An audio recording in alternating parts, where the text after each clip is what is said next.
1-2 മാസമായി ശബരിമലയിൽ നടത്തിയ മോഷണങ്ങളുടെ ശാപവും പേറി നടക്കുകയായിരുന്നു പിണറായി വിജയനും സർക്കാരും. എങ്കിലും ഭക്തന്മാരെയും പറ്റിക്കുമെന്ന് ആരും വിചാരിച്ചില്ല. ഇപ്പോഴിതാ ഭക്തജനങ്ങൾ ആദ്യ ദിവസം തന്നെ ശബരിമലയിൽ മരിച്ചു വീഴുകയാണ്. 15-20 മണിക്കൂർ വരെയായിരുന്നു ശരം കുത്തിയിലും മരക്കൂട്ടത്തിലും ഉൾപ്പെടുന്ന ഇടങ്ങളിൽ കൊടും കാട്ടിനുള്ളിൽ ഭക്തജനങ്ങൾ വീർപ്പ് മുട്ടി ക്യൂ നിന്നത്. മരണത്തോട് മല്ലിട്ട് കിടന്ന മണിക്കൂറുകളായിരുന്നു എല്ലാവർക്കുമെന്നവർ അനുഭവം പറയുന്നു.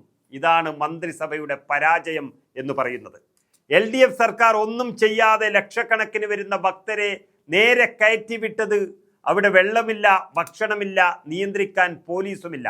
എന്തെങ്കിലും തരത്തിലൊരു പ്രകോപനം ആ സ്ഥലത്തുണ്ടായാൽ, ഭക്തന്മാർ വെപ്രാളപ്പെട്ടോടിയാൽ ആയിരക്കണക്കിന് ആളുകൾക്ക് ജീവൻ അപകടത്തിലാകും. ഇതൊന്നും ശ്രദ്ധിക്കാതെ സ്വർണപ്പാളികളും കട്ടുകൊണ്ടുപോയി മുതലാളിമാർക്ക് വിറ്റ പിണറായി വിജയൻ സർക്കാരിലെ ചില ആളുകൾക്ക് മുൻ ദേവസ്വം മന്ത്രി KC വേണുഗോപാൽ ചില ക്ലാസുകൾ എടുത്തു നൽകിയിട്ടുണ്ട്. അപ്പോഴേക്കും ചോദിക്കുന്ന ചോദ്യങ്ങളുമായി ചില മാധ്യമ പ്രവർത്തകർ എത്തിയതാണ് അത്ഭുതപ്പെടുത്തുന്നത്. മാധ്യമങ്ങളെ വരെ ബുക്ക് ചെയ്ത് നിർത്തിയിരിക്കുകയാണ് പിണറായിയുടെ PR ഏജൻസികൾ.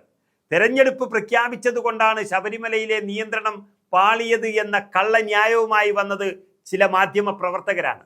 സത്യത്തിൽ മാധ്യമങ്ങൾക്ക് പരസ്യവും പണവും നൽകിയാൽ CPMന്റെ കൃഷ്ണദാസ് തന്നെ പറഞ്ഞ പോലെ ഇറച്ചിക്കഷണത്തിന് പിന്നാലെ പോകുന്ന നായയെ പോലെ പിണറായിക്ക് പിന്നാലെ ഈ മാധ്യമങ്ങൾ പോകുന്നു എന്നുള്ളതാണ് ഇന്ന് ശബരിമലയിൽ കണ്ടത്.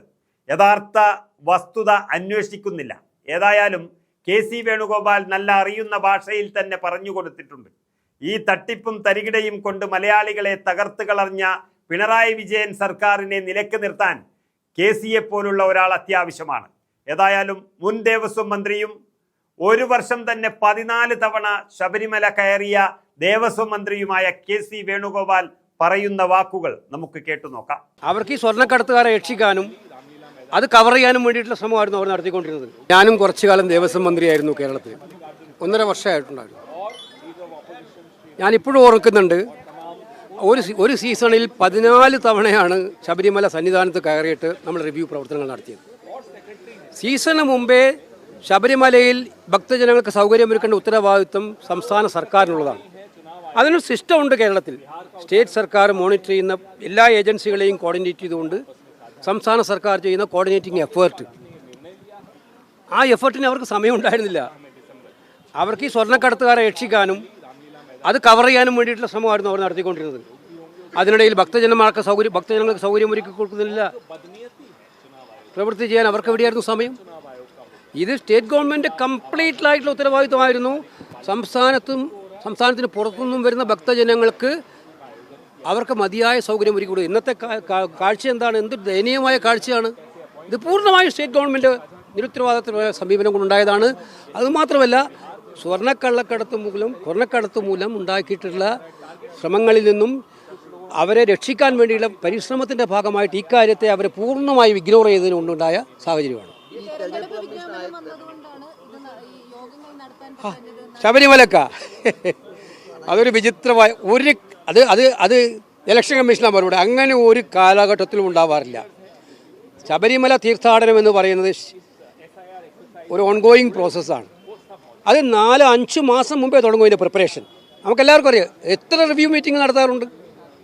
എത്രയോ റിവ്യൂ മീറ്റിംഗ്, മുഖ്യമന്ത്രി പങ്കെടുക്കുന്ന റിവ്യൂ മീറ്റിങ്ങുകൾ, ദേവസ്വം മന്ത്രി പങ്കെടുക്കുന്ന റിവ്യൂ മീറ്റിങ്ങുകൾ, എല്ലാ ഏജൻസികളെയും ഒന്നിച്ചുകൂടി റിവ്യൂ നടത്തുന്ന ഇപ്രാവശ്യം അതൊന്നും നമ്മൾ കണ്ടില്ല. എവിടെയും കണ്ടോ?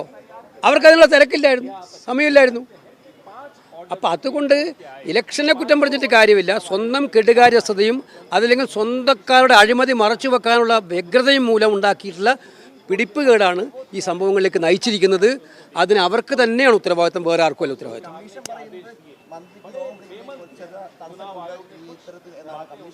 ആ തെറ്റായ കാര്യമാണെന്നാണ് എൻ്റെ വിശ്വാസം. അങ്ങനെ യോഗം ശബരിമല തീർത്ഥാടകർക്ക് സൗകര്യങ്ങൾ ഒരുക്കി കൊടുക്കുന്നത് എന്തിനാ യോഗത്തിൻ്റെ പ്രശ്നം?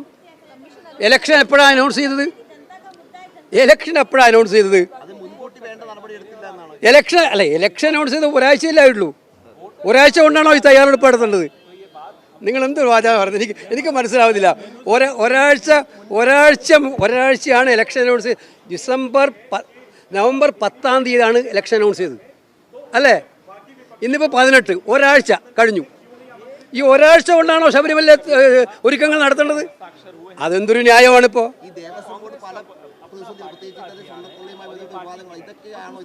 സംശയം എന്താ? അവരുടെ ശ്രദ്ധ മുഴുവൻ അതിലാണ്. അത് രക്ഷിക്കാൻ വേണ്ടിയിട്ടായിരുന്നു. ഇത് ചെയ്യേണ്ട കാര്യങ്ങളൊന്നും ചെയ്യാതെ ഏതെങ്കിലും ഒഴിവുകൾ പറഞ്ഞവർ ഒഴിയല്ല വേണ്ടത്.